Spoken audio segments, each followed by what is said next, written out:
नमस्कार, आप देख रहे हैं प्रदेश का सबसे भरोसेमंद news channel India news Uttar Pradesh Uttarakhand और मैं हूं आपके साथ आयुष चित्रांश।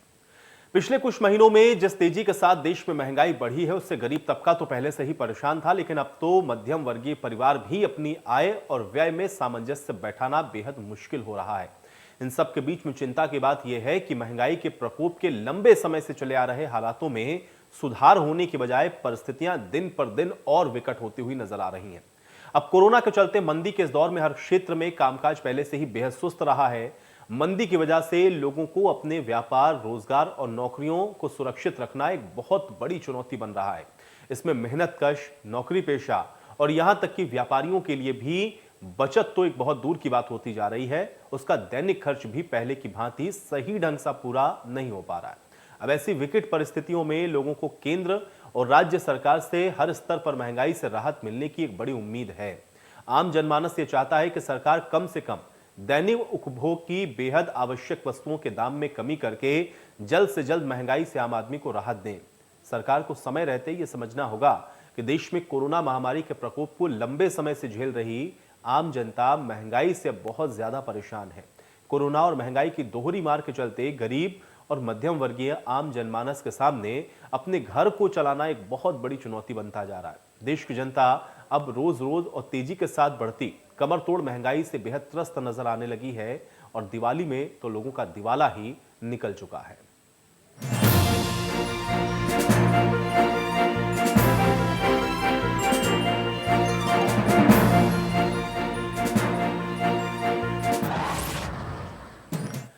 तो बढ़ती हुई महंगाई पर आम लोगों का क्या कुछ कहना है और इसकी जमीनी हकीकत क्या है, इसका जायजा हमारे संवाददाता ने लिया है।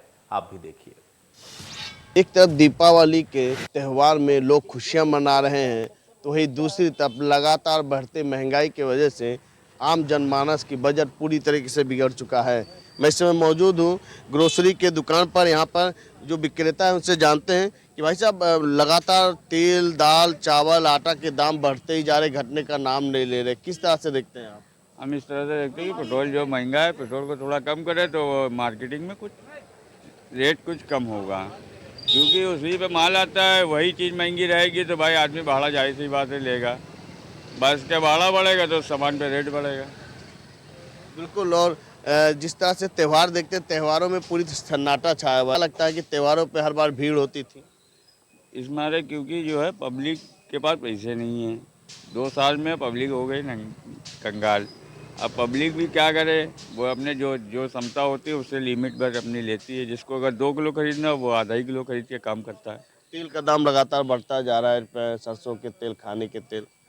तो तेल इस मारे महंगा है क्योंकि भाड़ा जब महंगा लगेगा तो तेल तो जाहिर सी बात है महंगा लगेगा। तो बिल्कुल कहीं ना कहीं ये थे ग्रोसरी के विक्रेता, जिन्होंने साफ तौर पे कहा है कि 2 साल से एक तो लोगों की आमदनी कम हो गई, लगातार जो सामान दरों में बढ़ोतरी है और कहीं ना कहीं पेट्रोल डीजल की दरों में बढ़ोतरी होने की वजह से लगातार जो आटा, दाल, चावल है, इसके दाम भी बढ़ते जा रहे हैं। तो ये ग्राउंड रिपोर्ट आपने देखी कि किस तरह से एक जो विक्रेता है वो खुद इस बात को बता रहा है कि कैसे एक तो ग्राहक का जो कनेक्शन है वो नहीं हो पा रहा। वजह यह है कि लोगों के पास आमदनी का सोर्स कम है। दूसरा ये कि पेट्रोल डीजल की कीमतें जिस तरह से बढ़ रही हैं उसका असर सीधे तौर पर सभी खाद्य पदार्थ या सभी खाद्य वस्तुओं पर है और इस वजह से भी जो लोग पहुंच भी रहे हैं खरीदारी करने के लिए, वो जो पहले 2 किलो खरीदा करते थे, 1 किलो खरीदा करते थे, वो घटकर आधे किलो तक सीमित हो गए हैं। यानी कि आदमी को अपना घर चलाना इस समय मुश्किल हो रहा है। एक आम विक्रेता भी आपको समझा सकता है। अब आप आम आदमी या फिर गरीब आदमी की स्थिति को समझने की कोशिश करें। आमदनी में इजाफा है नहीं, कोरोना काल में चीजें प्रभावित हुई हैं और उन सब के बीच में पेट्रोल, डीजल और सभी चीजों पर बढ़ती हुई महंगाई की मार निश्चित तौर पर आम आदमी को परेशान करने वाली है और इसलिए जनता ये उम्मीद लगाए बैठी है कि सरकार कुछ राहत इस बढ़ती हुई महंगाई से दे, लेकिन मौजूदा परिस्थितियों में फिलहाल इसकी गुंजाइश बेहद कम नजर आ रही है। सरकार का अपना तर्क है, सत्ता पक्ष का अपना तर्क है और ये कहना है कि एक तो वैश्विक महामारी की वजह से चीजें निश्चित तौर पर प्रभावित हुई हैं, इसलिए उसका जो असर है वो दिख रहा है। पेट्रोल डीजल की कीमतों को जीएसटी के दायरे में लाए जाने की कई बार कवायद हुई है, लेकिन जब तक सभी राज्यों की सहमति इस पर नहीं होगी तब तक जीएसटी में पेट्रोल डीजल को नहीं लाया जा सकता। इसलिए ये जो दाम है वो बढ़ रहे हैं और अंतर्राष्ट्रीय बाजार में भी क्रूड ऑयल की कीमतें बढ़ी हैं, उसका असर ये देखने को मिल रहा है। एक तर्क और भी दिया जाता है कि पेट्रोल डीजल को लेकर के जो बॉन्ड से उसका जो रीपेमेंट है वो भी करना पड़ रहा है, इसलिए तेल कंपनियों को भी मजबूरन इन दामों को बढ़ाना पड़ता है, क्योंकि उसका ब्याज और फिर जो मूल पैसा है वो भी लौटाना है। और इस वजह से भी पेट्रोल डीजल की जो कीमतें हैं वो नियंत्रण में नहीं है। लेकिन आप डीजल की कीमतों के साथ सीधे तौर पर आप इसको कनेक्ट करके देख सकते हैं, क्योंकि भारत में आज भी 70% से ज़्यादा जो ट्रांसपोर्टेशन है वो सब डीजल पर आधारित है, यानी कि ट्रकों के जरिए या बाई रोड होता है। और इसलिए डीजल के दाम जैसे ही बढ़ते हैं, हर एक चीज़ के दाम आपको बढ़ते हुए नजर आना शुरू हो जाते हैं। और उसका असर यह है कि महंगाई से आम जनता बेहाल हो रही है, परेशान हो रही है। और उसमें तड़का इस बात का है, क्योंकि कोरोना काल का जो इफेक्ट है वो साफ तौर पर लोगों पर है। अब चीज़ें जैसे जैसे नॉर्मल हो रही हैं, आमदनी अगर उस रेशियो में बढ़े तो आदमी इस महंगाई को झेल सकता है। लेकिन अगर इस वक्त की स्थितियों में ये महंगाई लगातार बढ़ती हुई नजर आ रही हो, तो आम आदमी के सामने समय सबसे बड़ा सवाल है कि एक तो वो त्यौहार को कैसे मनाए और किस तरह से इस महंगाई से उसको निजात मिले। ये सवाल वो इस समय सत्ता पक्ष से और सरकार से भी पूछ रहा है। आज इन्हीं सवालों के साथ आज की चर्चा हम लोग भी करते हैं। कुछ मेहमान मेरे साथ जुड़ गए, पहले उनका परिचय आपके साथ करवा देते हैं। डॉक्टर रविंद्र सिंह जी हमारे साथ जुड़ रहे हैं, नेता है भारतीय जनता पार्टी के। डॉक्टर रविंद्र सिंह जी, स्वागत है आपका इस चर्चा में। प्रोफेसर धर्मेंद्र यादव जी हमारे साथ जुड़ रहे हैं, प्रवक्ता है समाजवादी पार्टी के। प्रोफेसर धर्मेंद्र यादव जी, आपका भी स्वागत। रविश चौधरी जी हमारे साथ जुड़ रहे हैं, अर्थशास्त्री हैं। रविश चौधरी जी, आपका भी स्वागत। और सुचि विश्वास जी हमारे साथ जुड़ रही हैं, प्रवक्ता है कांग्रेस पार्टी की। सुचि विश्वास जी, आपका भी बहुत स्वागत है। डॉक्टर रविंद्र सिंह जी, आपसे ही इस चर्चा की मैं शुरुआत करना चाहूंगा, क्योंकि जिस तरह से हम लोग स्थितियों को देख रहे हैं, एक तो पेट्रोल डीजल के हम लोग कीमतें देखते हैं, रोजाना सुबह हम लोगों की जब आंख खुलती है तो 35 पैसे 40 पैसे ये रोजाना इसमें वृद्धि होती है। और इम्पैक्ट ये है कि उन सारी चीजों की वृद्धि के बीच में जो उससे जुड़ी हुई चीजें हैं वो भी महंगी हुई होती हमको नजर आती हैं। लोग ये जानना चाह रहे हैं कि बढ़ती हुई महंगाई से उनको निजात कैसे मिलेगी। आपका पहला रिएक्शन मैं इस पर चाहूंगा।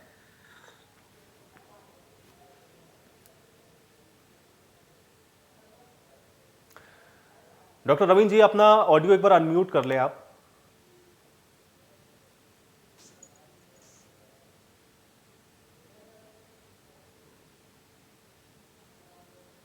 हाँ, अब आ रही है आवाज मेरी? जी जी जी। हाँ, तो महंगाई जो बढ़ रही है उसके पीछे जो इंटरनेशनल लेवल पर जो प्राइसेस बढ़े, एक्चुअल में क्या पैंडेमिक पूरी दुनिया में आया और इतना बड़ा पैंडेमिक आने के बाद में किसी ने ये नहीं सोचा था कि इतनी जल्दी रिकवर कर जाएगा। हमारे देवतुल्य प्रधानमंत्री जी की एफर्ट से एक वैक्सीन डेवलप हुई, वैक्सीन पूरी दुनिया में बटी और उससे क्या हुआ कि पैंडेमिक बहुत पूरी दुनिया ने कोशिश की और पैंडेमिक बहुत जल्दी कंट्रोल हो गया। पैंडेमिक कंट्रोल होने की वजह से क्या हुआ कि जो एक साथ जो डिमांड बढ़ने लगी आइटम्स की और सप्लाई कम हुई, डिमांड और सप्लाई का जो इनबैलेंस है उसकी वजह से महंगाई बढ़ती है। दूसरा जो डोमेस्टिक प्राइसेस हैं, जो टैक्सेस हैं, वो टैक्सेस को भी इंक्रीज किया गया। जो स्टेट के दो पार्ट होते हैं टैक्स में, स्टेट का और एक सेंटर का। तो जो टैक्सेस हैं, जो सेंटर के प्राइसेस कम हैं टैक्सेस में, स्टेट का प्राइसेस ज्यादा है। और वो भी इसलिए है क्योंकि उन्हें भी कई योजनाएं चलानी है, लोगों की जेब में पैसा डालना है, तो इन सब की वजह से महंगाई बढ़ रही है। और जो क्रूड ऑयल का जो प्राइसेस है वो अपने बस में नहीं है। वो क्रूड ऑयल का प्राइसेस इंटरनेशनली कंट्रोल होता है। तो इसलिए डॉक्टर रवीन जी, मतलब अभी हम ये उम्मीद करें कि कोई मतलब राहत के तौर पर अभी सरकार के पास कोई ना तो गुंजाइश है ना कोई प्लान है। हाँ, ये जो बहुत जल्दी कंट्रोल हो जाएगा, क्योंकि जो महंगाई जो बढ़ रही है ये जैसे ही हमारी मैन्युफैक्चरिंग फुल फ्लैश पे होगी, क्योंकि सरकार नई नई योजना चला रही है। नई नई योजनाओं में चाहे आयुष्मान योजना हो, हेल्थ योजना हो, पीएम आवास योजना, पीएम किसान योजना, जिसके थ्रू डिफरेंट तरीके से लोगों की जेब में पैसा डाला जा रहा है, इंफ्रास्ट्रक्चर में पैसा डाला जा रहा है। तो क्या हो कि मनी सर्कुलेट होगा, मनी सर्कुलेट होगा तो लोगों की जेब में पैसा पहुंचेगा, और जो पैसा पहुंचेगा तो क्या। लेकिन डॉक्टर रवीन जी देखिए, आपने जो बहुत गरीब हैं, जो गरीबी रेखा से नीचे हैं, उनके लिए स्कीम्स को चलाया हुआ, उनको आप मदद कर रहे हैं। जो अमीर हैं, जिनके पास साधन संपन्न है, उनको इससे कोई खास फर्क पड़ नहीं रहा। मिडिल क्लास के लिए क्या लेकर के आए हैं, जो सबसे बड़ा वर्ग है पूरे देश के अंदर, उसके सामने सबसे बड़ा सवाल यह है कि अगर वो 5,000 10,000 20,000 कमाता था, उसमें इस कोरोना काल में कोई इजाफा नहीं हुआ है। घटोतरी भले हो गई हो, कम भले हो गया हो, बहुतों की तो नौकरियां भी चली गई। अब उसके सामने समस्या यह है कि ये जो दिनों दिन बढ़ती हुई महंगाई है, ये बीच के जो समय है उसको वो कैसे निकाले। इसके लिए कोई प्लान है क्या आपके पास, या उसको कुछ राहत दे सकते हैं, या उसको आपने छोड़ दिया भगवान भरोसे? नहीं, ऐसा कुछ नहीं है। जो मिडिल क्लास है ये बीजेपी का मेन वोटर है, और जो मोदी जी का जो मेन कंसंट्रेशन मिडिल क्लास पे है। अब मैन्युफैक्चरिंग जीडीपी का ग्रोथ जो है धीरे धीरे इंक्रीज हो रहा है, मैन्युफैक्चरिंग बढ़ रही है। और जो हम चाइना के ऊपर हमारी सप्लाई डिपेंडेंट थी, चाइना से हमने खरीदना बंद किया। अब देखिए दीपावली के टाइम पे जो झालर 25 रुपए की मिलती थी वो आज 75 रुपए की है। तो वो पैसा जो डायरेक्टली मिडिल क्लास के पास ही तो जा रहा है। तो ये पैसा जो सर्कुलेट होके, आप ये देखिए ना, पुराने टाइम में लोगों के पास मोबाइल नहीं थे, उनकी लाइफ स्टाइल इंक्रीज हो रही है, उनकी क्वालिटी इंप्रूव हो रही है जीने की, उनके बच्चे इतने अच्छे अच्छे मिडिल रविंद्र क्लास जी, के समस्या बच्चे है आपको मिल महंगाई जाएंगे की नहीं कॉलेजों है? में मुझे पढ़ते मुझे ये हुए। बताइए तो कि ये सब समस्या है कि नहीं नहीं? आ रहा है। और अगर आप कह रहे हैं कि ये हो जाएगा तो कोई डेडलाइन है, कुछ बता सकते हैं कि इस महीने में, इस साल में कम से कम हम महंगाई को कम होता हुआ देखेंगे, या आश्वासन के तौर पर हम खाली सुनते रहें कि नहीं कम हो जाएगी, हम कोशिश कर रहे हैं, ये पैसा पहुंच जाएगा, कब पहुंच जाएगा, कैसे पहुंच जाएगा? थोड़ा इसको बताएं फिर कि कब तक होगा ये। देखिए, जब ये पेंडेमिक आया था तो लोग वैक्सीन के बारे में भी लोग बहुत बोले थे कि 15 साल में वैक्सीन आएगी, 10 साल में वैक्सीन आई, 1 साल के अंदर वैक्सीन आई, 100 करोड़ से ज्यादा लोगों को लग गया, किसी ने नहीं सोचा था।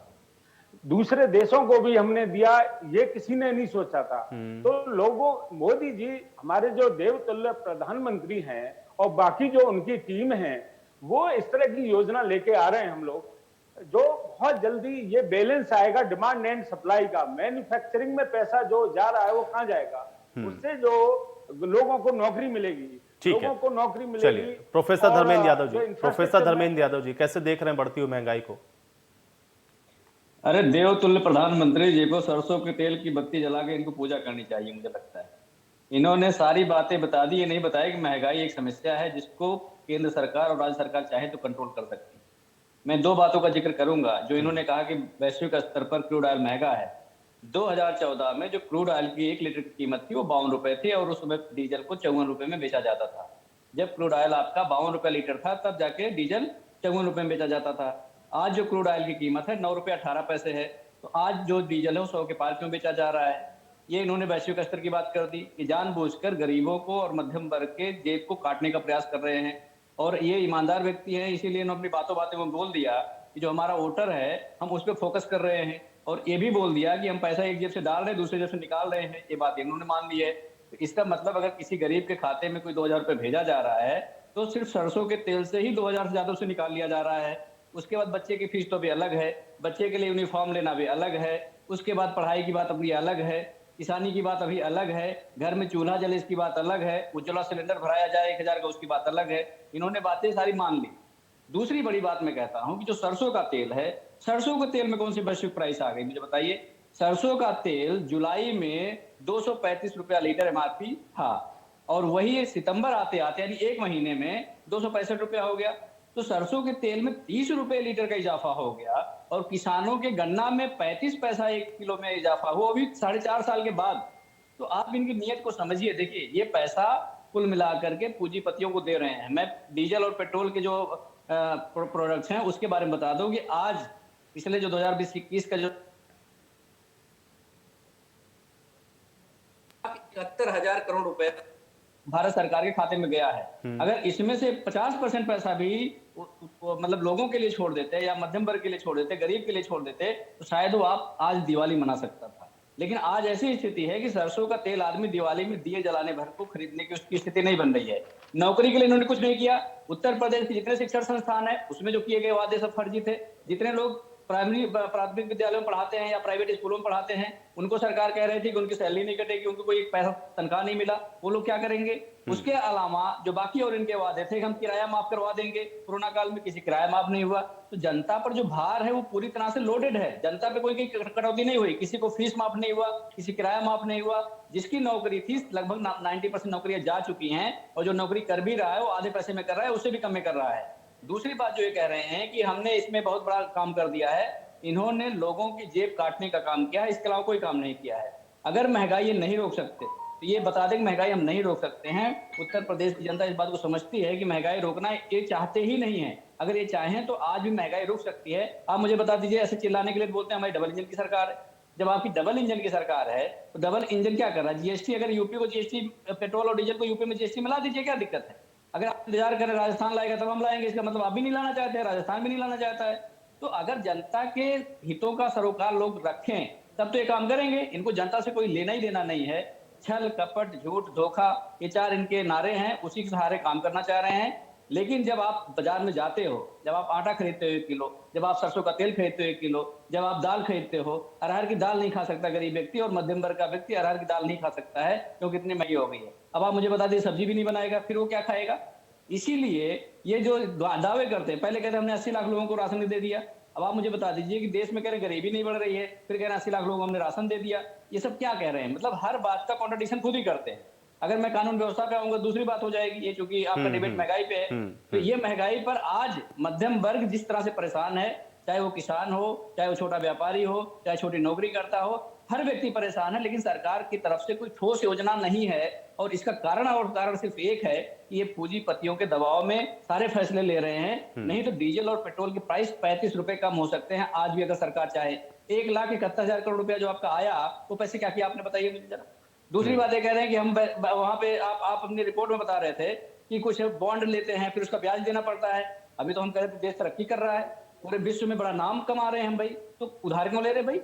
अगर आपकी स्थिति बहुत अच्छी है, आपका वित्तीय कोष बहुत अच्छा है, आपने बहुत बढ़िया काम कर दिया, आपने हर सेक्टर में सब बढ़िया काम कर दिया, तो आपने उधार क्यों ले लिया? आपने जाके दूसरे सामने अपना हाथ क्यों फैलाया? अरे भाई साहब, आप अपनी सरकार का भी तो देखिए। जब आपकी मुझे जब मुझे सपा बताइए की ना, सरकार थी तो क्या स्थिति? कितना रुपया डीजल मिल रहा था मुझे बताइए जब सपा की सरकार थी? जानकारी है आपको? हाँ, बताइए। सपा की सरकार जो प्रदेश में थी कितना वो रुपया? डीजल कंट्रोल नहीं कर रही। चलिए ठीक है, इस विषय पर मैं आऊंगा, लेकिन सुची विश्वास जी भी हमारे साथ है। पहले मैं उनका एक रिएक्शन लेता हूं। ठीक है धर्मेंद्र जी, धर्मेंद्र जी ठीक है। नहीं धर्मेंद्र जी ठीक है, मैं आऊंगा अभी आपके पास। 1 सेकंड, सुची विश्वास जी।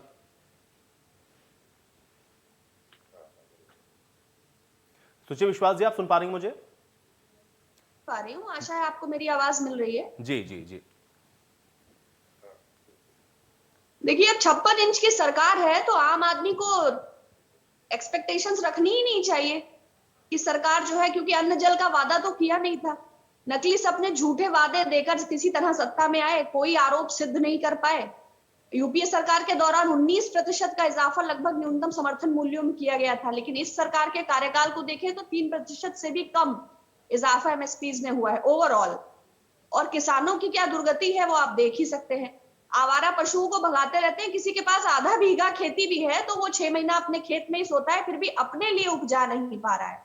220 रुपए में तेल है। अब ये 5 दीपक जो लक्ष्मी जी को जलाना है, हर आम आदमी के संस्कृति का जो हिस्सा है और जो संस्कृति का ठेका इन्होंने लिया है, जो भगवान राम के स्वागत स्वरूप दिवाली मनाई जाएगी तो उसमें मट्टी के तेल का दिया जलाना है कि 97 रुपए लीटर वाला डीजल का दिया जलाना है कि पेट्रोल का दिया जलाना है, या फिर एक घी का दीपक बना के माननीय प्रधानमंत्री जी के चेहरे पे घुमाना है, या फिर कुबेर के फोटो के बगल में अंबानी और अडानी का फोटो लगाना है। तो ये तो सरकार शुरू से ही छल प्रपंच और प्रोपेगेंडा की सरकार है। 70 वर्ष पाई जोड़कर देश ने जिन संपत्तियों को खड़ा करा, तो ये तो लुटेरे और चोर उचक्के हैं, उसको बेच कर अपने उन खातों और कार्यालयों में जमा कर रहे हैं जिनका 70 वर्षों से ऑडिट ही नहीं हुआ है, चाहे वो राष्ट्रीय स्वयंसेवक का संघ के खाते हो। सबसे बड़ा जो फंड है वो तो भारतीय जनता पार्टी के पास है। जो सबसे शानदार कार्यालय है 1300 करोड़ रुपए का, जो सिर्फ 2 साल में बन के तैयार हो गया था, और जो इलेक्टोरल बॉन्ड्स की पॉलिसी है, तो पूरे देश को निचोड़ कर अपनी जेब में रखने का कार्य किया। तरक्की तो अगर होती है,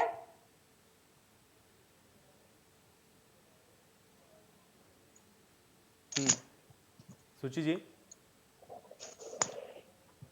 चलिए सुची जी से शायद हमारा संपर्क टूट गया है। रवि जी, मैं अब आपके पास आता हूं। एक आर्थिक विश्लेषक होने के नाते कैसे देख रहे हैं ये बढ़ती हुई महंगाई दिनों दिन, और हर दिन हम लोग कह सकते हैं 35 पैसे 40 पैसे, पेट्रोल डीजल में तो कम से कम हम बढ़ता हुआ देखते हैं, और उसका इम्पैक्ट ये होता है कि हर चीजें फिर जो जुड़ी हुई हैं वो महंगी होती हुई नजर आ रही हैं। कैसे देख रहे हैं इस महंगाई को? गुड इवनिंग आयुष, और आपके चैनल से आपके सभी दर्शकों को सबसे पहले दिवाली की शुभकामनाएं, आने वाली दिवाली की शुभकामनाएं।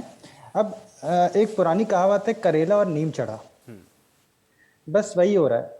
हो क्या रहा है सर कि पेट्रोल डीजल के दाम इंटरनेशनली अब रेगुलेट होते हैं, और इसकी वजह से वहाँ जो पर बैरल प्राइसेस बढ़ते हैं तो हमारे भी प्राइसेस बढ़ जाते हैं, पहला। दूसरा, कोल के कमी के कारण चाइना में मैन्युफैक्चरिंग कम हो रही है, उसकी वजह से इंपोर्ट्स जो हैं वो कम हो गए हैं। जब इंपोर्ट्स कम है और डिमांड वैसे की वैसी है, डिमांड बढ़ रही है, उसकी वजह से प्राइस पे, सप्लाई पे प्रेशर होने की वजह से प्राइसेस बढ़ रहे हैं। दूसरा ये इंटरनेशनल, ये दो कारण है इंटरनेशनल में WPI जैसे होलसेल प्राइस इंडेक्स बोलते हैं और इंपोर्ट कम आने की वजह से, एक तो वो कारण है, इंटरनेशनल फोर्सेस है जो हमारी महंगाई को बढ़ा रहे हैं। दूसरा, अब बात थी तेल की, जैसे कि स्क्रीन पे चल रहा है तेल की कीमत बढ़ रही है। तेल की कीमत क्यों बढ़ रही है, मैं उसका एक कारण बताता हूँ। देखिए, कारण जानना जरूरी है, वो बहुत जरूरी है। अब मैं आपको एक्चुअल कारण बताता हूँ। सर, FSSAI ने जो हमारी मानक है, संरक्षण मानक है जो आप प्योरिटी की, उसने सरसों के तेल में ब्लेंडिंग बंद कर दी है। ये अच्छी बात है, मैं किसी सरकार की अच्छाई बुराई नहीं कर रहा हूं, बट मैं बता रहा हूं कि 2021 में इन्होंने ब्लेंडिंग बंद कर दी। ब्लेंडिंग का मतलब आप सरसों के तेल में इम्प्योरिटी या दूसरे कुछ ऑयल मिला सकते थे, एडिबल ऑयल मिला सकते थे, वो बंद हो चुका है। अगर मैं आपसे बात करूं तो सरसों का जो मस्टर्ड, जो सरसों का उत्पादन हुआ है, वो पिछले साल से ज्यादा हुआ है। 9.99 मिलियन टन सरसों का उत्पादन हुआ है वर्ष 2021 में, जबकि 19-20 में 9.12 मिलियन टन का उत्पादन हुआ था। लेकिन अब बात हो रही है कि सरसों का तेल एकदम से डबल कैसे हो गया। सर, उसका कारण ये है कि अब मिलावट बंद हो गई है, मिलावट आप नहीं कर सकते हैं। मिलावट पकड़ी गई तो उस पर आप बैन हो जाएंगे और जो भी रेगुलेशन है वो होंगी। अब जो तेल में, अब दूध में अगर पानी मिलेगा तो आपको शायद दूध 26 रुपए लीटर मिल जाएगा, लेकिन अगर दूध आपको प्योर मिलेगा तो 52 रुपए लीटर मिलेगा। अब यही रीजन है जिसकी वजह से प्राइसेस तेल के बढ़ गए, जो मैं आपको फंडामेंटल चीज बता रहा हूँ और आप उसको चेक भी कर सकते हैं, पढ़ सकते हैं। तो ब्लेंडिंग की वजह से तेल की कीमतें बढ़ गई हैं। अब दूसरी बात है कि भाई इस पे RBI क्या कर रही है। हाँ, तीसरा जो सर ने अभी धर्मेंद्र जी ने कहा कि भाई वो जो बढ़ रहा है, जो अमीर है वो अमीर हो रहा है, जो गरीब है वो गरीब हो रहा है। हाँ, वो थोड़ा बहुत इस समय जो डिस्ट्रीब्यूशन ऑफ इनकम है वो पैरिटी में नहीं है। उसका कारण ये है कि जो कोविड आया था उसकी वजह से जो पलायन हुआ था, जो हमारे मजदूर भाई थे वो, उनका पलायन हुआ था, उसको दोबारा रीएलोकेट हो रहे हैं। वो भी एक कारण है कि जिसकी वजह से क्या है, जो गरीबों तक जो गवर्नमेंट एक्सपेंडिचर से, देखिए क्या होता है, एक गवर्नमेंट एक्सपेंडिचर करती है, उससे गरीबों तक पैसा पहुंचता है। आप कोई रोड कंस्ट्रक्ट करा रहे हैं, आप कोई गवर्नमेंट एक्सपेंडिचर कर रहे हैं, तो आपका लेबर, सीमेंट, ये सब लगता है, तो उसमें गरीबों तक पैसा पहुंचता है। वो पैसा डिस्ट्रीब्यूशन ऑफ इनकम नहीं हो पा रहा है। और काम कोविड में हुआ क्या है, अगर मैं आपको बताऊं, कोविड में जो कंपनियां हैं उनको मुनाफा बढ़ा है सर।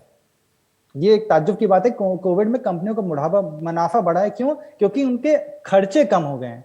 इनकम भले ही कम हुए लेकिन खर्चे और कम हो गए, जिसकी वजह से उनका मुनाफा बढ़ गया है। तो क्या है, जिनको सैलरी मिलेगी उनकी सैलरी तो बढ़ रही है, लेकिन जो हमारे गरीब भाई हैं उनको तक पैसा नहीं पहुंच पा रहा है। वो धीमे धीमे वो स्टार्ट होगा।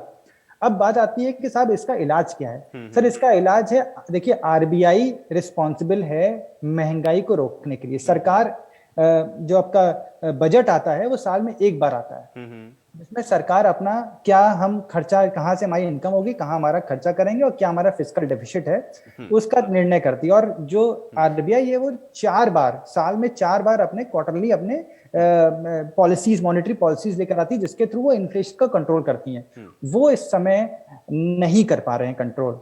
वो एक बड़ी चिंता की विषय है कि RBI को इस पे थोड़ा सा और बेहतर तरह से, इकोनॉमिस्ट्स को थोड़ा सा बेहतर तरह के ये समझना पड़ेगा कैसे डिस्ट्रीब्यूशन ऑफ इनकम हो, क्या उनको गवर्नमेंट एक्सपेंडिचर ज्यादा करना पड़ेगा या कम करें, ये निर्णय उनको लेना है। मेरी समझ से नहीं ठीक है रवि जी, इस विषय में थोड़ा और मैं आपसे बात करूंगा कि क्या हम ये मान के चलें कि अभी आर्थिक जो चीजें हैं या जो गतिविधियां हैं या जो उस पर जो पॉलिसीज हैं उसमें भी हम लोगों को कुछ सोचने की जरूरत है। इस विषय पर भी मैं आऊंगा, लेकिन डॉक्टर रवीन जी का मैं रुख कर लेता हूं। डॉक्टर रवीन जी, जो सवाल उठे हैं वो बहुत बेसिक हैं, क्योंकि जनता ये नहीं समझ सकती है कि इसके पीछे के एक्चुअल कारण क्या है। जैसा कि रवि जी ने बताया, इतनी टेक्निकलिटीज में आम जनता नहीं जा सकती है। उसको सरसों का तेल महंगा मिल रहा है, उसको खाने पीने के सामान महंगे मिल रहे हैं, उसको फल सब्जियां सब महंगी मिल रही हैं, उसको डीजल पेट्रोल के दाम रोज बढ़ते हुए मिल रहे हैं। वो ये समझना चाह रहा है कि आप इसमें कोई राहत उसको दे सकते हैं या नहीं दे सकते हैं। नहीं दे सकते हैं तो वो भी आप खुल करके बताएं, क्योंकि जनता बहुत ज्यादा परेशान हो रही है, क्योंकि हर तरह से उसके ऊपर इस चीज का बोझ पड़ रहा है। इसके लिए क्या प्लान है आपके पास, कैसे राहत देंगे, ये बताएं साथ में। धर्मेंद्र जी, महंगाई देख लिया लोगों ने, मैं कह रहा हूं आप थोड़ा फ्रेम में आ जाएं आप। जी रविंद्र जी जवाब दे। हाँ, तो ये दिक्कत ये नहीं है जो अभी हमारे रवीश जी भाई साहब बता रहे थे, बिल्कुल सही उन्होंने एकदम प्लान दिया। और रवीश जी, हेलो जी मैं सुन पा रहा हूं। हाँ, तो रवीश जी जो बता रहे थे तो उन्होंने सही प्लान दिया और उनका ये कहना था कि मिलावट जो खोरों ने 50% तक मिलावट थी, उनसे हेल्थ इशू हो रहे थे, तो ऐसे मिलावट के तेल को हम लोग यूज कर रहे हैं, मिलावट की चीजों को यूज कर रहे हैं, तो ये सब चीजें दिक्कतें बढ़ रही थी। दूसरा, इंफ्रास्ट्रक्चर में पैसा जा रहा है, बाकी चीजों में जो पैसा हम सरकार की योजना में पैसा इन्वेस्ट हो रहा है वो सीधे सीधे लोगों को मिल रहा है और उससे जो है अर्थव्यवस्था धीरे धीरे स्ट्रांग होगी और ये हमारी आशा है, क्योंकि पैसा आखिरकार जितनी भी योजना है वो सीधा सीधा किसान को, सीधा सीधा गरीब को, सीधा सीधा जो मिडिल क्लास को पैसा पहुंच रहा है और वो जो मिडिल क्लास को, गरीब को, किसान को जो पैसा पहुंचेगा उससे उनकी जो जीवन की जो क्वालिटी है वो इंप्रूव होगी और वो बेहतर जीवन यापन करेंगे। देखिए, दो तरह के समाज होते हैं, एक तो समाजवाद, एक जो पूंजीवाद। पूंजीवाद में गरीब गरीब होता चला जाता है और अमीर अमीर होता चला जाता है, लेकिन मोदी जी दोनों तरफ सोच रहे हैं। गरीबों को भी नई नई योजना है, पीएम आवास योजना। लेकिन रविंद्र जी, आपकी महंगाई अगली सरकार की महंगाई से अलग कैसे? को महंगाई तो महंगाई है ना। डीजल पेट्रोल के बढ़ते दाम पर आप लोग विरोध प्रदर्शन करते थे, बढ़ते हुए गैस सिलेंडर के दाम पर आप लोग विरोध प्रदर्शन करते थे। अंतरराष्ट्रीय मार्केट का आप हवाला दे रहे हैं, तो उसका जवाब तो अभी यहाँ पर धर्मेंद्र जी ने दिया कि उस समय क्रूड ऑयल के प्राइसेस क्या थे, रेट क्या थे, आज क्रूड ऑयल के प्राइस क्या है और रेट क्या है। हर स्तर पर जब आप विरोध करते हैं, जब विपक्ष में होते हैं, तो सत्ता में आने पर आपको उसका तोड़ तो ढूंढना पड़ेगा ना, क्योंकि जनता ने इसीलिए चुना था और आपके वो पोस्टर जनता के जहन में आज भी हैं। अब की बार मोदी सरकार बहुत हुई महंगाई की मार, तो भाई वो महंगाई की मार को आप ऐसे समझाएंगे लोगों को कि आर्थिक मामलों में ऐसा हो गया है, वैश्विक स्तर पर यह समस्या है, इसलिए थोड़े दिन झेल लीजिए फिर हम उसको कम करेंगे। ऐसे काम नहीं चलता है। राहत क्यों नहीं दे पा रहे हैं? जनता ये समझना चाह रही है, क्यों कम नहीं कर सकते हैं? आप डीजल पेट्रोल के दाम क्यों कम नहीं कर सकते हैं? आप डीजल पेट्रोल के दाम क्यों 10 रुपए कम नहीं कर सकते हैं? क्यों वो कई जगहों पर तो 120 रुपए प्रति लीटर तक डीजल पहुंच गया, आप उसको क्यों नहीं कम कर पा रहे हैं? केवल ये कहते रहेंगे कि नहीं हम कोशिश कर रहे हैं, हम प्रोसेस में लगे हुए हैं। जनता की जेब पर तो असर पड़ रहा है ना, और कोरोना काल में इफेक्टेड है जनता, ये भी आपको पता है। इसमें कोई दो राय नहीं है, तेल के प्राइसेस बढ़ रहे हैं, मैं ये मानता हूं। देखिए, जो सही बात है, लेकिन तेल के प्राइसेस अगर नहीं बढ़ेंगे, जो इंटरनेशनली अगर आप सब्सिडी दोगे तो क्या होगा कि और ज्यादा देश दिक्कत में आएगा। हम इंफ्रास्ट्रक्चर पे पैसा खर्च कर रहे हैं, डिफेंस पे पैसा खर्च कर रहे हैं, गरीबों के लिए जो हमारा 2022 का प्लान है कि फ्री में घर दें, तो ये सब चीजें कहां से? अरे रविंद्र जी, अभी प्रायोरिटी क्या है? कांग्रेस की बहन जी, रविंद्र जी, अभी प्रायोरिटी क्या है? फौरी राहत तो देना जनता को पहले, ये तो प्रोसेस में आपकी चीजें चलती रहेंगी, क्योंकि जीडीपी को सही करना, लोगों तक वेलफेयर की स्कीम्स को पहुंचाना, इसको आप लोग धीरे धीरे भी कर सकते हैं, लेकिन जनता को राहत के तौर पर तो कुछ दे दें भाई, कुछ तो राहत दें उसको। सरकार जी, जो अभी राहत के तौर पर जो किसानों को 6000 वाला जो था, वो अभी बहुत जल्दी 12,000 रुपए पर ईयर के हिसाब से 4,000 की, जो 2,000 की किस्त दे रहे थे वो 4,000 किस्त करने जा रहे हैं। और जो इंडस्ट्री या इंफ्रास्ट्रक्चर, जो मिडिल क्लास के लिए जो आपने बात की, तो इंडस्ट्री आप देखिए, सॉफ्टवेयर इंडस्ट्री में देख लीजिए कितना बूम आया हुआ है कि जो सर्विसेज इंक्रीज हो रही है। तो ये सब भी तो है। क्या सॉफ्टवेयर इंडस्ट्री में जो लड़का लग रहा है हमारा नहीं है? वो नीचे से लेकर ऊपर तक जो हमारा बच्चा है, और वो हमारा बच्चा और सॉफ्टवेयर इंडस्ट्री के साथ में इंटरनेट और बाकी फैसिलिटी। लेकिन रविंद्र जी, उसको ग्रोथ नहीं कहेंगे, क्योंकि जो चीजें माइनस में चली गई थी, अगर वो अप होना शुरू हुई हैं, तो आप धीरे धीरे बैक टू नॉर्मल की ओर हैं। वो पिछले अगर उससे आप फाइनेंशियल ईयर से उसको अगर आप कंपेयर करेंगे, तो उस आधार पर आप ये कह सकते हैं कि इस बार ये बढ़ रहा है, लेकिन वो माइनस में गया हुआ था, इसलिए अब आप स्टेबल वाली कंडीशन में और उसके बाद ऊपर जाएंगे। लेकिन लोग तो परेशान है ना, और वो और अनस्टेबल हो जाएंगे। जिसको आप पैसा दे भी रहे हैं, उसका सारा पैसा सब इन चीजों को मैनेज करने में ही चला जा रहा है, क्योंकि उसको आर्थिक नुकसान तो पहले हुआ है ना। जिनकी नौकरियां गई हैं, ये जो बूम आप बता रहे हैं, वो जो नौकरियां गई हैं, दोबारा से अगर किसी को मिल भी रहा है तो उसको आप बूम नहीं कहेंगे। तो ऑलरेडी जिनकी गई थी उनको दोबारा कहीं कहीं मिलनी शुरू हुई है, उसमें भी अभी उस तरह की ग्रोथ है नहीं। लेकिन उसमें देखिए, इतना बड़ा पेंडेमिक आया तो थोड़ी सी समस्या है, लेकिन वो धीरे धीरे 1 साल के अंदर ये सब नॉर्मल हो जाएगा, ये हमारी आशा है। चलिए, 1 साल मतलब इंतजार करना पड़ेगा। प्रोफेसर धर्मेंद्र यादव जी, देखिए, एक तो रवीश जी ने जो बताया कि सरसों के तेल में पहले मिलावट होती है, आप इस बात को समझिए, बहुत लेमैन की तरह समझिए, बहुत ज्यादा उसमें आप साथ की आवश्यकता नहीं है। क्या जो फिक्की है या FICCI है, आज तक वो लोगों को जहर खिलाने के लिए परमिशन देता था? इनका कहना था कि इससे पहले मिलावट जो थी वो परमिसिबल थी, उसका मतलब आपको इजाजत मिली हुई थी। क्या ऐसा था? ये बिल्कुल गलत बात है। जो आदमी के जीवन को नुकसान पहुंचाने वाली चीजें हैं, कोई भी एजेंसी उसको अलाउ नहीं कर सकती है। दूसरी बात मैं कहता हूं कि ये जो कह रहे हैं कि इसमें मिलावट कम हो रही है, जब सरसों का तेल 70 रुपया लीटर था, आज 265 रुपया हो गया, यानी 4 गुना मिलावट होती थी। यानी कि सरसों के तेल में कुछ मतलब मिलता ही नहीं था, सब मिलावट मिल रहा था, तो सारे आदमी मर जाते जो खाते। देखिए ये कुतर्क है। आप अगर नहीं रोक पा रहे हैं तो आपको समझना पड़ेगा भाई क्यों नहीं रोक पा रहे हैं। दूसरी बात आप मुझे बता दीजिए कि पेट्रोल में कौन सी मिलावट है, आटे में कौन सी मिलावट है, प्याज में कौन सी मिलावट है, दाल में कौन सी मिलावट है, मिर्चे में कौन सी मिलावट है। ये मिलावट जो कहना वो गलत है। देखिए आप फेल हो पूरी तरह से। अगर इनके पास प्रॉपर प्लान होता ये कुछ कर सकते थे। रही बात जो दूसरी सैलरी बढ़ाने की बात कर रहे हैं, मैं इंजीनियरिंग कॉलेज में पढ़ाता हूँ, किसी भी प्राइवेट कॉलेज के टीचर की सैलरी आज तक नहीं बढ़ी है घटने के सिवाय। ये मैं पूरा आपको डेटा दे सकता हूँ, पूरे भारत का दे सकता हूँ, और तकरीबन 7 लाख टीचर काम करते हैं उसमें। ये डेटा मैं पूरा दे सकता हूँ आपको, किसी की सैलरी बढ़ी नहीं है, बशर्ते 50% सैलरी पे भी लोगों ने काम किया है और आज भी पूरी सैलरी मिल पा रही है। प्राइवेट का लाला तय करता है ना, जो प्राइवेट का कॉलेज लाला का मालिक कौन है? मैनेजमेंट तय करता है। तो IT इंडस्ट्री कौन तय करता है? लाला नहीं करता है। अभी IT इंडस्ट्री की बात कर रहे हैं। नहीं जी, वो पब्लिक सेक्टर में काम करती है, उसका मैनेजमेंट डिफरेंट तरीके से। अरे पब्लिक सेक्टर की परिभाषा समझिए आप। IT इंडस्ट्री प्राइवेट होती है, पब्लिक सेक्टर नहीं होती है। आपका NTPC पब्लिक होता है, प्राइवेट होती है, लेकिन उनको मैनेजमेंट एक आदमी नहीं करता है, बहुत बड़ा ग्रुप होता है, बहुत लोग होते हैं। अरे तो engineering college, private engineering college का भी तो बड़ा ग्रुप होता है। अरे मैं बता देता हूँ, वो किसी इंजीनियरिंग कॉलेज, मैं भी इंजीनियरिंग कॉलेज में प्रोफेसर हूँ, कंप्यूटर साइंस का प्रोफेसर हूँ। तो बहुत बढ़िया। कहाँ पे है साहब? कहाँ पे बताइए मुझे जरा, कहाँ पे हैं? मैं बरेली में। बरेली में है ना? तो क्या आपका इंजीनियरिंग कॉलेज लाला चलाता है? मैं दिल्ली टेक्निकल कैंपस में। हमारा तो स्टेट गवर्नमेंट का है। तो आपका स्टेट गवर्नमेंट जो प्राइवेट कॉलेज खोलते हैं, जो प्राइवेट कॉलेज खोलते हैं वो किसके अंडर में चलते हैं? भाई जो प्राइवेट कॉलेज होते हैं, वो जो मैनेजमेंट है कॉलेज का वो चलाता है। मैनेजमेंट क्या होता है मुझे बताइए ना। मैनेजमेंट क्या मतलब? एक आदमी मालिक होता है उसका। जो मैनेजमेंट, जो मैनेजिंग डायरेक्टर होगा वो तय करता है कि कॉलेज कैसे चलना है। जो उनकी जो कमेटी के 2 या 3 लोग होंगे वो डिसाइड करेंगे। अरे गुरुजी आप पता नहीं कहाँ जानकारी बता रहे हैं। सुनिए, सोसाइटी के अंदर रजिस्टर्ड होता है, चाहे प्राइवेट कॉलेज हो चाहे गवर्नमेंट कॉलेज हो। जी, इंजीनियरिंग कॉलेज, जितने इंजीनियरिंग कॉलेज हैं मैक्सिमम ट्रस्ट के अंदर है, 3 लोगों के ट्रस्ट में। मैक्सिमम नहीं, सारे ट्रस्ट के अंदर हैं, प्राइवेट भी हैं और गवर्नमेंट भी है, दोनों एक टाइप के ट्रस्ट के अंदर के हैं। और तो वो 3-4 लोगों के ट्रस्ट हैं साहब। 3-4। अरे भाई वो सोसाइटी होती है पूरी, 3-4 लोग ऐसे होते हैं। और जो डायरेक्टर होता है कौन होता है? AKTU क्या करता है, यूनिवर्सिटी क्या करती है, ICT क्या करती है, UGC क्या करती है, उनका क्या काम है? उनका काम यही तो है सैलरी प्रॉपर दी जाए। इसको कंट्रोल नहीं करते सैलरी। तो मतलब प्राइवेट में जो काम करे जो मन वो करे, उसका ही कहने का मतलब है आपका? नहीं, ये चीज AICT कंट्रोल नहीं करती। AICT गाइडलाइंस बनाती है और गाइडलाइंस बनाती है कॉलेजों पे देती है। किस चीज की गाइडलाइन बनाती है बताइए आप मुझे। सैलरी की आपने देखा है? सैलरी गाइडलाइन, सैलरी कम दे रहे हैं टीचर्स के, टीचर्स के अपॉइंटमेंट के नॉर्म, सैलरी के नॉर्म।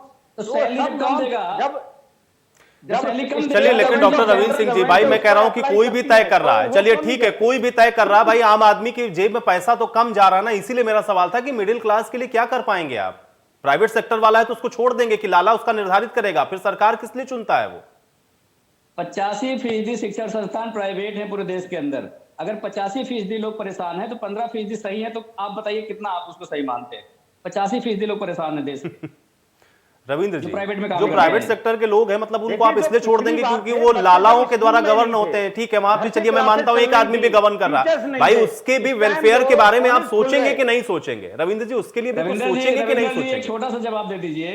एक बच्चे का नाम बता दीजिए जो doctor APJ Abdul Kalam technical university में पढ़ता है और उसकी फीस में छूट दिया गया हो 1000 रुपए का। एक भी बच्चा ऐसा नहीं इसके फीस में 1000 छूट मिला हो। समाज कल्याण विभाग से लोगों की फीस भी दी जाती है, स्कॉलरशिप भी दी जाती है। अरे कहाँ समाज कल्याण होता है तो जो किसकी फीस रिम्बर्स होती है? चलिए ठीक है धर्मेंद्र जी, धर्मेंद्र जी, रविंद्र जी, ठीक है, चलिए मुझे लग रहा है कि थोड़ा सा ये आप लोग थोड़ा सा आपसी आरोप प्रत्यारोप में फंस गए। धर्मेंद्र योजना है, कोई नई मैं आपको बता देता हूँ। धर्मेंद्र जी, आप एक मिनट का समय दीजिए। जितने भी प्राइवेट संस्थान चल रहे हैं, आज भी मुझे कोई एक संस्थान का नाम बताइए जो अपने बच्चों की फीस माफ कर दिया हो। किसी ने माफ नहीं किया। अगर फीस माफ नहीं हुई तो शिक्षक को सैलरी क्यों नहीं दे रहे हैं, ये बताइए। संस्थान माफ नहीं करता, समाज कल्याण माफ करता है, सरकार माफ करती है। तो कॉलेज के पास पैसा तो आ गया ना, फीस का रिम्बर्समेंट देती है। अभी भी स्कॉलरशिप का पोर्टल खुला हुआ है। अगर आपके कॉलेज में नहीं हुआ है तो अपने बच्चों से कहिए इस पर अप्लाई करें। मुझे लगता है आपको जानकारी का अभाव है।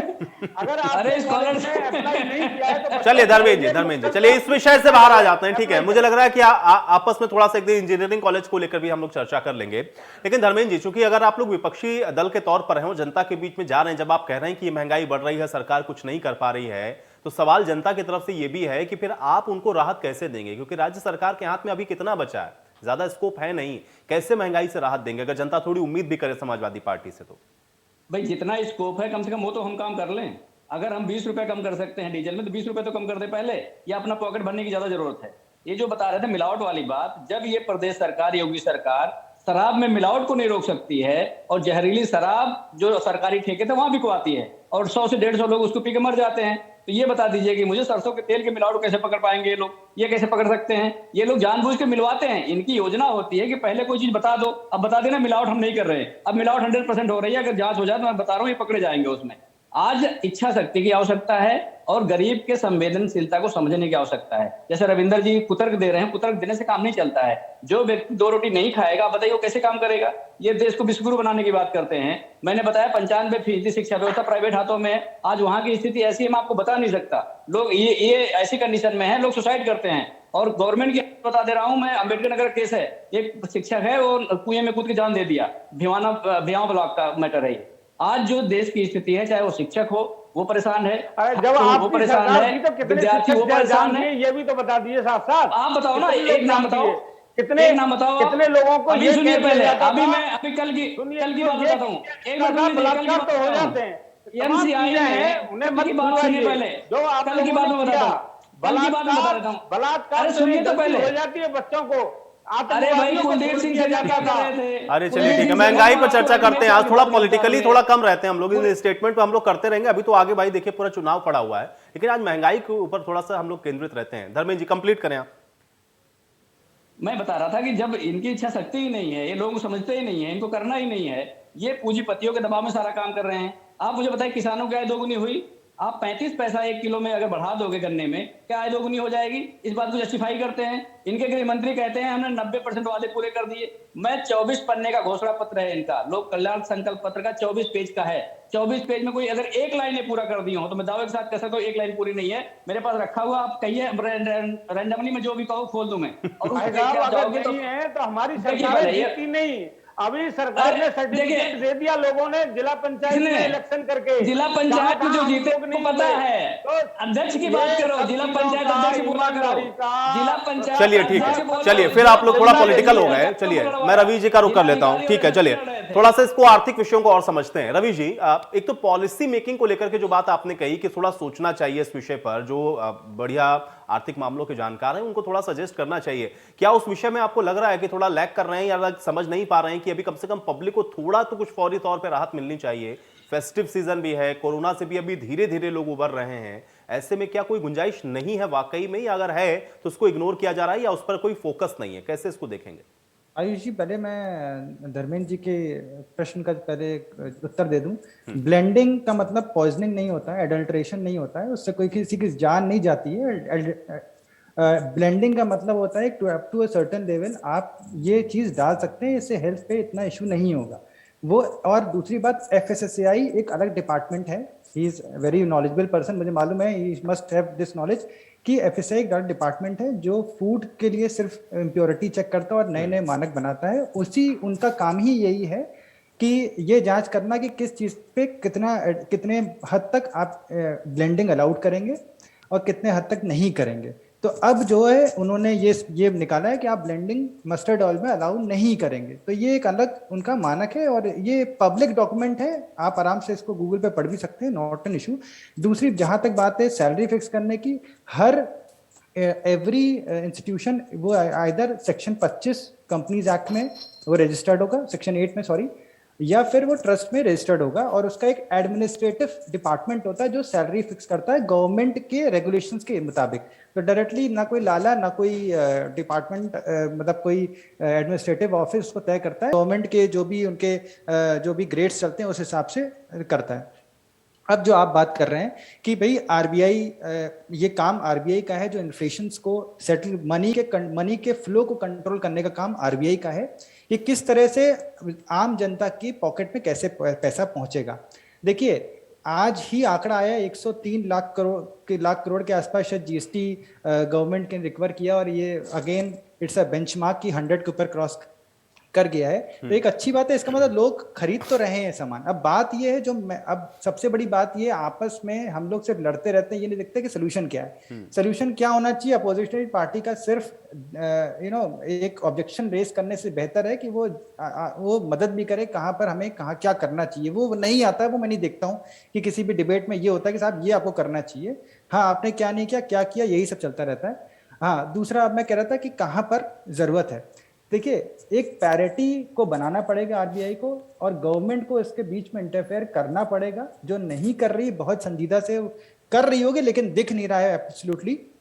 जहां तक की बात है कि हम प्राइसेस को 20 रुपए कम कर दें या 30 रुपए कम कर दें, तो शायद जहां पर इलेक्शन चलते हैं वहां पर प्राइसेस कम हो जाते हैं। अभी भी शायद योगी जी ने अभी कहा है कि शायद कुछ मीटिंग बैठी है और प्राइसेस को वो कम कर रहे हैं। तो प्राइसेस अल्टीमेटली कौन बियर करेगा? वो मैं और आप ही बियर करेंगे। आप टैक्स देते हैं, मैं टैक्स देता हूँ, और जो जनता टैक्स पे कर रही है वही बियर करेगी अल्टीमेटली। बिकॉज ट्रांसफर पेमेंट्स जिसे हम लोग कहते हैं, यानी जो ट्रांसफर पेमेंट्स ऐसे पेमेंट्स होते हैं जो सब्सिडी फॉर्म में होते हैं, या फिर आपके जो मनरेगा स्कीम है, कीन्स की थ्योरी पे आधारित कि गड्ढा भरो, गड्ढा खोलो, उसके बाद आपको पैसा मिलेगा। सबसे जहरीला जो ट्रांसफर पेमेंट्स जो गवर्नमेंट दे रही है, जो 2000 रुपए दे रही है किसानों को, जो ये जो ट्रांसफर पेमेंट से जहां तक पैसा पहुंच रही है, लैपटॉप बांट दो, या अभी टैब की व्यवस्था है कि टैब बांट देते हैं हम सबको।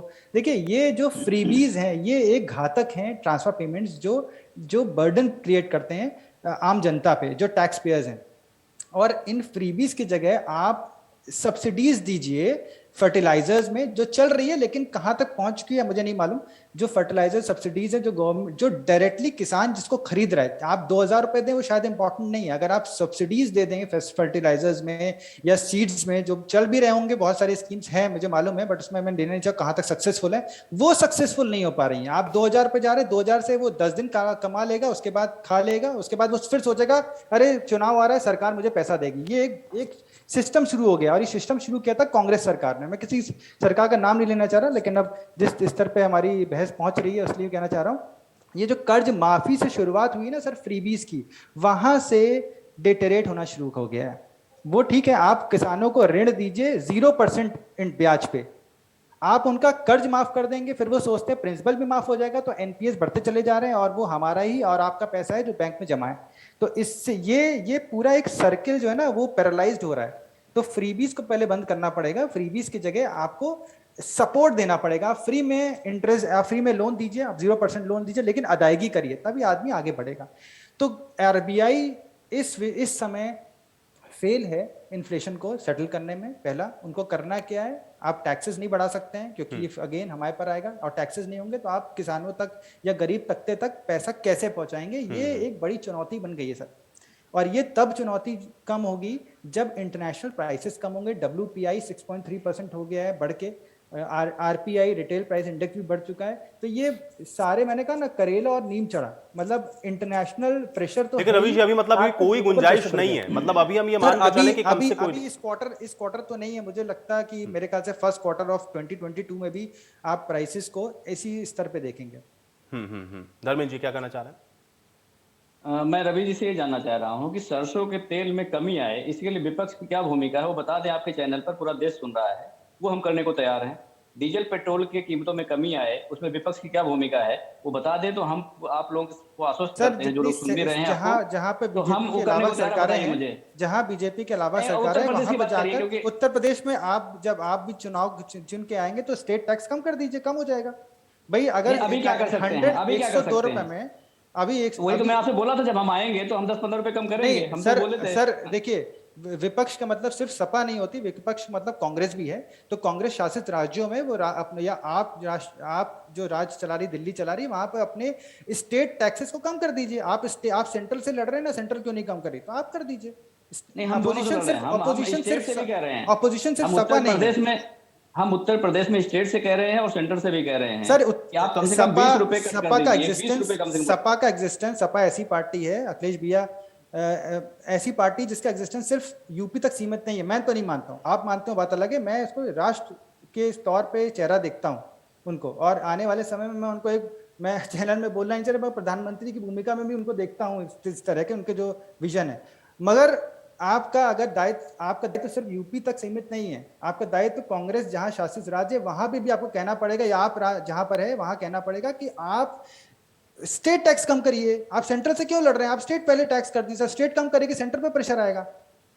मैं अपने शुरू के बातचीत में राजस्थान का नाम मैंने लिया था, अगर आपको याद हो तो मैंने राजस्थान का भी नाम लिया था, क्योंकि दोनों ही जिम्मेदार हैं, तो दोनों कम करें। बाकी अगर किसी और दूसरे पार्टी की सरकार वो भी कम करे। चलिए ठीक है, अल्टीमेटली लेकिन अल्टीमेटली मुझे लगता है धर्मेंद्र जी फोकस इस बात पर होना चाहिए कि कैसे कम हो। सरकार के ऊपर कम से कम इतना प्रेशर तो होना चाहिए कि इस समय आम आदमी जो परेशान हो रहा है कुछ तो उसको फौरी राहत के तौर पर दें। बहुत शुक्रिया आप लोगों का, आप लोगों ने समय निकाला, इस चर्चा का हिस्सा बने। आम आदमी के जहन में अभी भी ये सवाल है कि बढ़ती महंगाई से राहत कैसे मिलेगी। हालांकि इसका जवाब अभी सत्ता पक्ष के पास नहीं है। इंतजार करिए आप भी कि कितने दिन में ये महंगाई कम होती है। आज सवाल तो बनता है। मेरे साथ फिलहाल इतना है।